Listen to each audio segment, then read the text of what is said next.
પૃષ્ઠફળ અને ઘનફળમાંથી 3 અથવા 4 માર્કમાં પૂછાતો ખૂબ જ અગત્યનો દાખલો. આકૃતિમાં દર્શાવ્યા પ્રમાણે લાકડાના નળાકારની બંને બાજુએથી અર્ધગોળા કાઢી લેવામાં આવ્યા.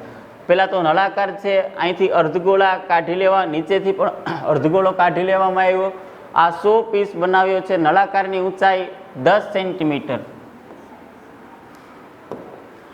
આ નળાકારની ઊંચાઈ 10 સેન્ટીમીટર આપેલી છે અને પાયાની ત્રિજ્યા 3.5 એટલે કે રેડિયસ r બરાબર 3.5 સેન્ટીમીટર આપેલી છે.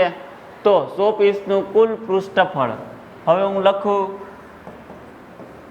100 પીસનું કુલ પૃષ્ઠફળ બરાબર, સૌથી પહેલા મારે કલર કરવો હોય તો ક્યાં થાય? નળાકારની વક્ર સપાટી ઉપર, એટલે કે નળાકારનું પૃષ્ઠફળ પ્લસ અહીંથી જે ગોળાઈવાળો ભાગ કાઢી લેવામાં આવ્યો છે એ ગોળાઈવાળા ભાગ ઉપર કલર થશે. નીચેથી જે ભાગ કાઢી લેવામાં આવ્યો છે એ ગોળાઈવાળા ભાગ ઉપર કલર થશે. અર્ધગોળો નીચે અને અર્ધગોળો ઉપર, એટલે કે સંપૂર્ણ ગોળો. તો લખું ગોળાનું પૃષ્ઠફળ. હવે નળાકારનું પૃષ્ઠફળ મેળવવાનું સૂત્ર 2πrh પ્લસ ગોળાનું પૃષ્ઠફળ મેળવવાનું 4πr². આમાંથી કોમન નીકળે 2πr, અહીંથી કોમન નીકળી જાય 2πr, તો અહીં વધે h, અહીંથી 2 નીકળી જાય અને 2 વધે, પાઈ નીકળી ગયા અને 1 r નીકળ્યો તો બીજો r વધે.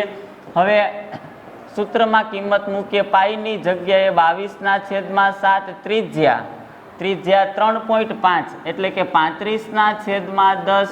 હવે અંદર ઊંચાઈ, નળાકારની ઊંચાઈ કેટલી આપેલી છે? 10 સેન્ટીમીટર. તો લખી નાખીએ આપણે 10 સેન્ટીમીટર પ્લસ 2r.